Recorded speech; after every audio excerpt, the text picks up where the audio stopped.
जिंदाबाद, सेवा जोहार। आप सभी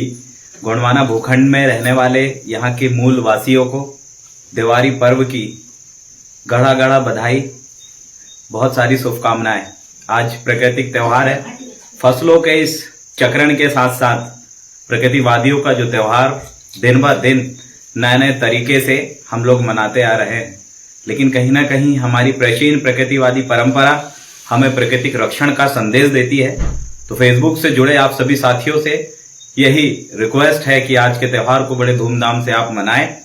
और प्राकृतिक रूप से मनाएं। कोशिश करें ज्यादा से ज्यादा कि हमारे बाहर से सामान कम खरीदें और जो हमें हमारे आसपास प्राकृतिक रूप से जो सामान हमें मिले उसका आप इस्तेमाल करें। बहुत बढ़िया तरीके से फूल खिले हुए हैं, फूलों को घर से सजाएं और एक दूसरे को संदेश दें कि ये प्रकृति का संरक्षण को आगे बढ़ाते हुए वातावरण और वायुमंडल को सुरक्षित रखते हुए व्यवस्थित तौर पे अगर आप तीज त्योहार को अगर मनाएंगे तो ये हमारे लिए, ये पृथ्वी के लिए बहुत उचित रहेगा। और इस वीडियो के माध्यम से यही संदेश मैं आप सभी साथियों को देना चाहूंगा कि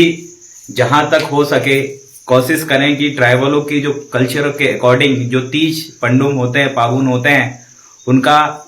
जानकारी निकालिए। कोशिश करिए हम बहुत सारी चीजें जो पहले हम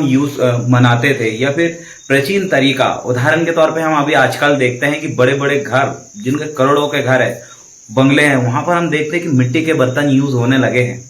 वहां हम देखते हैं कि कैसे मिट्टी के बर्तन में बनाया हुआ चावल,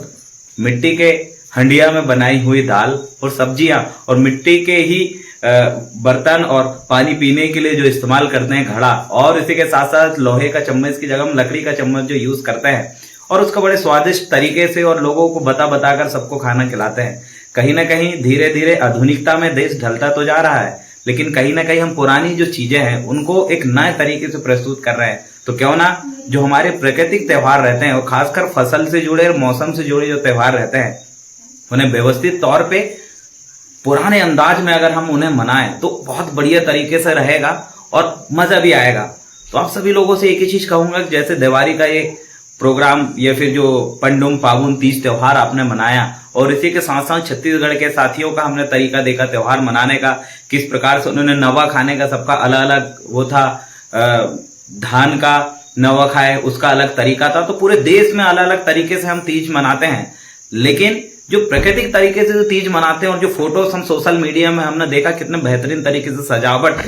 जो पुराने अंदाज में थी, वो लग रहा था वाकई ये होता है त्योहार। तो मैं आप लोगों से यही कहूंगा, कोशिश करिए सिर्फ एक त्योहार नहीं, पूरे 12 से 12 महीने हमारे साथ प्रकृति से संबंधित, फसलों से संबंधित पूरे त्योहार जुड़े हुए हैं। उसे हम क्यों ना नेचुरल तरीके से मनाने की कोशिश करें। हम गांव जाएं, गांव नहीं सही अगर हम शहर में रह रहे हैं तो शहर में ही ग्रुप में एकत्रित होकर व्यवस्थित तरीके से ऐसे प्रकृतिवादी त्योहार मनाएं।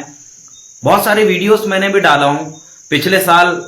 विगत 4-5 साल से हमने कैसे ये पूरे 30 त्योहार संबंधित हमने वीडियो यूट्यूब में डाले हैं। मैं वही बातें दोहराना नहीं चाहता, लेकिन इतना कहूंगा कि आइए प्राकृतिक रूप से आज दिवाली कार्यक्रम या दिवाली पंडुम, दिवाली पावन और जो त्योहार को हम मनाएं, घर पे दीपक जलाएं, घर पे हमारे घर में जो अनाज रखे हुए हैं, जो हमारे घर में चाहे चांदी के हो, चाहे सोने के हो, चाहे पीतल के हो, कई प्रकार के हमने घर में सामान है, ज्वेलरी है, ये सारी चीजें हम यूज कर सकते हैं, पूजन पाठन हम करते हैं।